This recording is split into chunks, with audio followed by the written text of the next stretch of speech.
Hello everyone, it's Letty and welcome to my channel. It's getting very close to my daughter's birthday, which has made me been thinking about her birth story. And it's very different than my first birth. It's actually a pretty interesting story too. So I've been wanting to share it for a while.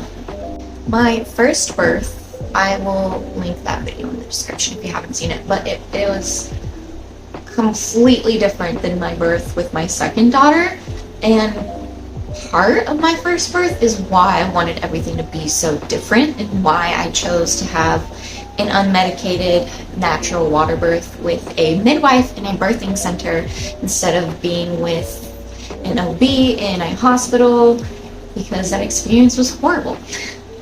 And my experience with my midwife was absolutely perfect. So I've been wanting to talk about it for a while. She's almost 3, which is crazy to think about. It's been 3 years. I do have to start this story going back a couple weeks when I was 34 weeks pregnant, because I was definitely in the thick of nesting and I was going through all of our baby clothes, going to do the laundry and setting things up, you know. As I was doing the laundry, I'm putting clothes in the basket. I went to stand up to pick the basket up to the laundry room, and I noticed that there was blood all over my legs. So I immediately freaked out, called my midwife, told her what happened, and she told me to immediately go to the hospital, make sure that, you know, there was nothing wrong with the placenta, nothing wrong with baby or anything.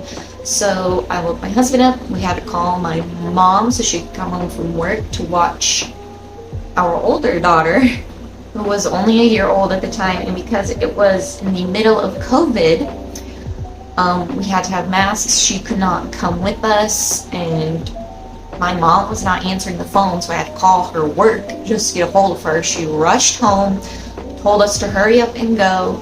We had our masks and everything, but they still would not allow my husband to come in the hospital. He had to be outside. And because hospital service is really bad, it was pretty difficult to have to text both my midwife and my husband updates throughout the whole thing, because they weren't really getting my messages till significantly after I had sent them. So they kept texting me wanting updates, asking if I was okay, and I kept responding, but they weren't really getting my messages, which was kind of frustrating.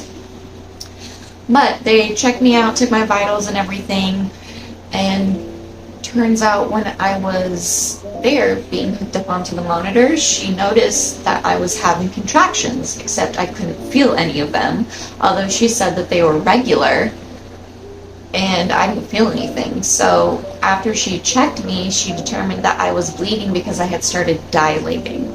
She said that I was 1 centimeter, which was very interesting. So they wanted to give me a shot to stop the contractions, so that way I didn't go into preterm labor, because I still had several more weeks to be full term.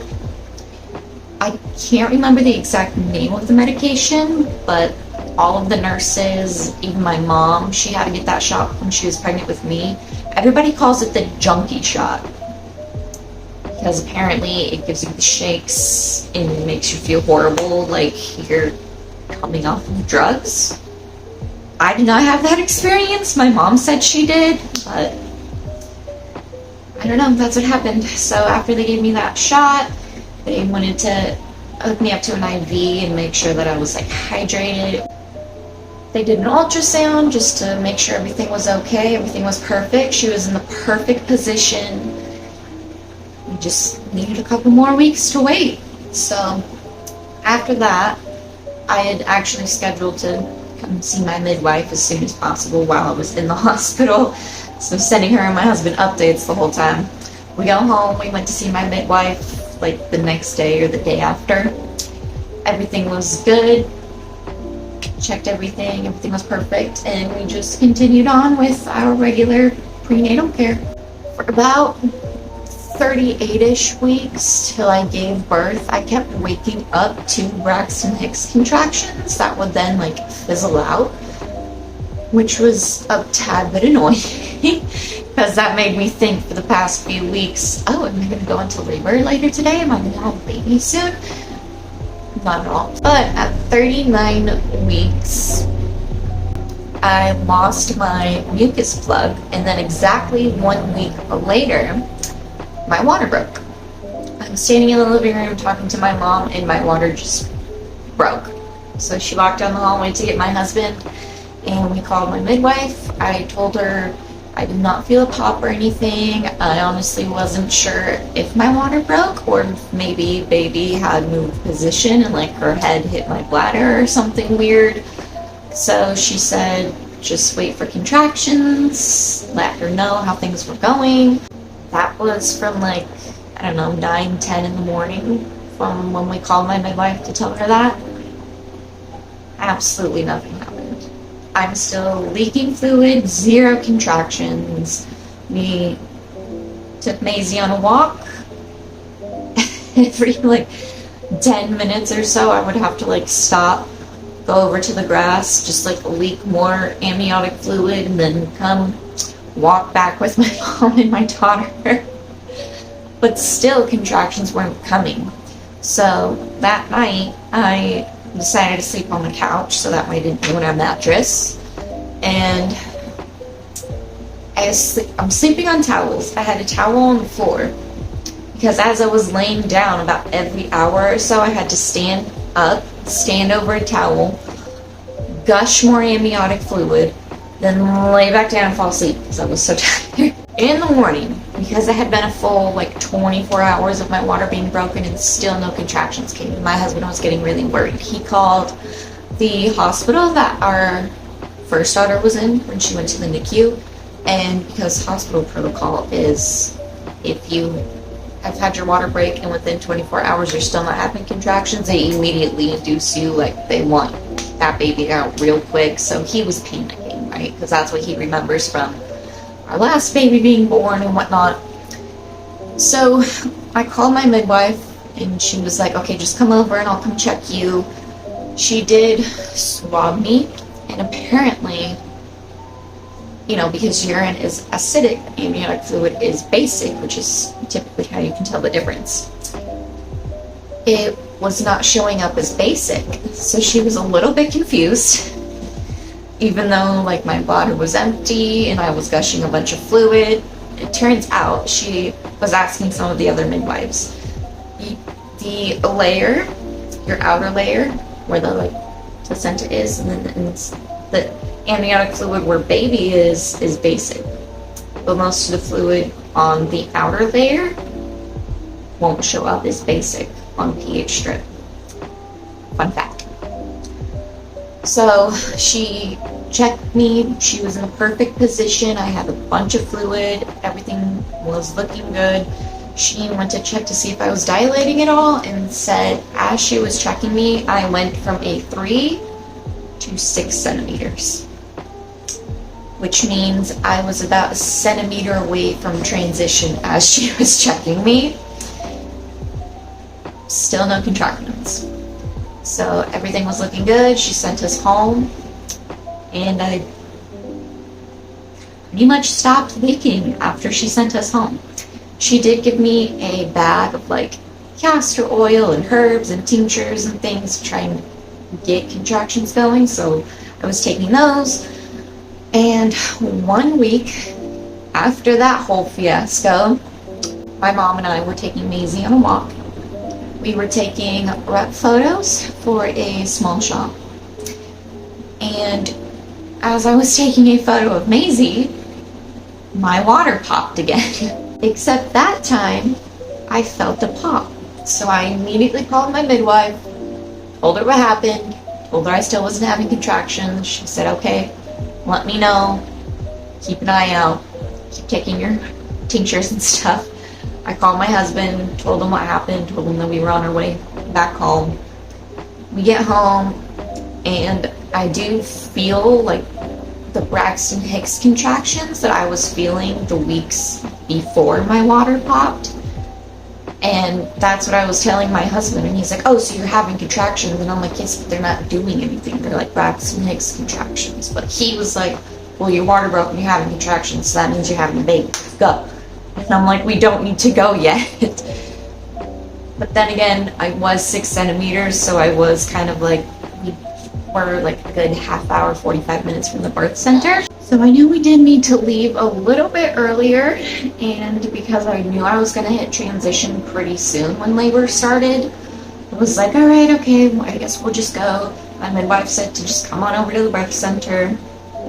We showed up, and like they were ready to go. Like they had the tub filling up, they had the diffuser going, everything ready, and I'm still not having contractions. I'm just walking around, trying to get them to go, taking my tinctures. I'm still feeling those like Braxton Hicks contractions where like I can completely ignore them and not doing anything. If I got in the tub, they would completely go away, couldn't feel anything. That was one of the reasons why I wanted to have a water birth, is because I've heard that the water really helps take the pain away. You know, I was really relying on that from when I went into labor and was giving birth. So I decided to not get in the tub for a while. My midwife wanted us to eat lunch, so my husband went down to one of the restaurants, got lunch for us. Then I took a nap with the peanut ball in between my legs to try and help get her in the right position, try to get her to like put more pressure on my cervix and get contractions going. I still had not dilated at all from when we came in that morning. My midwife could like feel her head. She was in a great position. I guess I was worried that her head would like move up more and stop. And my husband kept asking the whole time, are you sure her water broke? Are you sure her water broke? Except I wasn't continuously leaking like I was the week before. So after I woke up from my nap, and it's like nighttime now, I'm so frustrated because we've been here pretty much all day. Nothing has happened. We basically wasted my midwife's day, and we're talking about going home, and I'm like, you've got to be kidding me. I'm like, almost 41 weeks. We've done this like twice now, and we're still nowhere. So my midwife asked, do you want me to see what your uterus is doing during a contraction? I'm like, please. Like, has her head come down? Have I dilated at all? So she goes to check me. Goes, well, that pressure you said you were feeling earlier is your water bag bulging. And she swore up and down my water popped because she could feel her head. And the whole time my husband's just laughing like, I knew her water didn't break. I knew it. And so she asked me if I wanted her to break my water. And I'm like, please, just break it open, because apparently it's not going to. So she broke my water for me. And I was sitting on the birth ball after, trying to get her head to come down to my cervix. And in like 10 minutes, contractions overtake me. I can't stand up. I have to hold on my husband. I'm like groaning and moaning. I need to get in the tub immediately. The second I get in the tub, I leaned over and went, I think I'm going to throw up. And my midwife's rushing the room. My husband is like holding me up in the tub, and I'm just like yelling in pain, and immediately hit transition. Ring of fire comes in very intensely, and I was like, nope, can't do it, just pull her out. And my midwife is like, just relax, because her cord was on her head, not like wrapped around her, but in the pictures when she came out, you can actually see how it was like kind of on the back, because how their head comes cone shaped during labor when they're born. It got like hooked there, so she was kind of trying to like push the cord off and let her slide over, so she had me flip onto hi. So I flip over to hands and knees, and I remember asking my husband, can you please hold me up, because the contractions were so intense that I couldn't hold myself up, and I knew I was going to fall face first into the water. And because the contractions are so intense, my hands kept balling up into fists every contraction, and I could not relax them, which was really frustrating me. And I mentioned that to my midwife. The pressure from the contractions being so strong made it so difficult to take in a full breath and actually like fill my lungs with air. So during contractions, the only thing I could focus on was breathing. And I remember my midwife asking me if I wanted to push. I tried like one tiny push, absolutely hated the feeling, stopped, didn't want to push at all. Chose to just breathe her out because that's the only thing that I could do, was focus on trying to breathe as much as I could. Just moaning through contractions, trying to breathe as best as I can. She comes out, easy peasy lemon squeezy. I basically sat back as my midwife brought her up to me. And her cord was so short that I couldn't like prop her up on my shoulder, which I found kind of frustrating because I couldn't like support myself with my hands. I just had to hold her like at my chest. And she was just absolutely perfect. I remember like holding her, and it took her a second to like breathe, which wasn't really surprising because it was a very fast birth. From having my water break to holding her was like maybe 30 minutes total. It was a very quick birth. So I wasn't that surprised. My midwife was like, just give her a second, she'll breathe. And then she started crying, and I was like, oh, she was absolutely perfect. It was so beautiful. I loved the entire environment. One of my midwives took photos for us. They were so encouraging the entire time, and it's such a beautiful environment, like the salt lamp and the oil diffuser. We had clary sage going in the oil diffuser and castor oil and clary sage on my belly to help with the contractions, which that combined with the red raspberry leaf tea, I think is what made my contractions so strong, and my cervix was like super soft and like ready to just dilate and give birth. I was doing everything I needed to do. She just came out perfect. After we held her and just enjoyed her and loved her, I could feel the contractions starting to come back to deliver the placenta. So I remember saying, I'm going to drop her. And both my midwife and my husband look at me and go, you're going to drop her? And my husband rips his shirt off and goes, give her to me, and just dives for her. And my midwife and I go, stop, she's still attached. He forgot that he hadn't cut her cord yet. So my midwife like went and got the scissors for him. He cut her cord and then took her over to the bed to go do skin to skin while I delivered the placenta. And then my midwives like helped me walk over to the bed. And I started blacking out as I was reaching the bed. My poor midwife had to like grab her and latch her onto me to feed her because I just blacked out the second I hit that mattress. I don't know what happened. I was so tired after that birth. So I pass out. I wake up a few hours later. You and I just napped on the bed for a while. We did.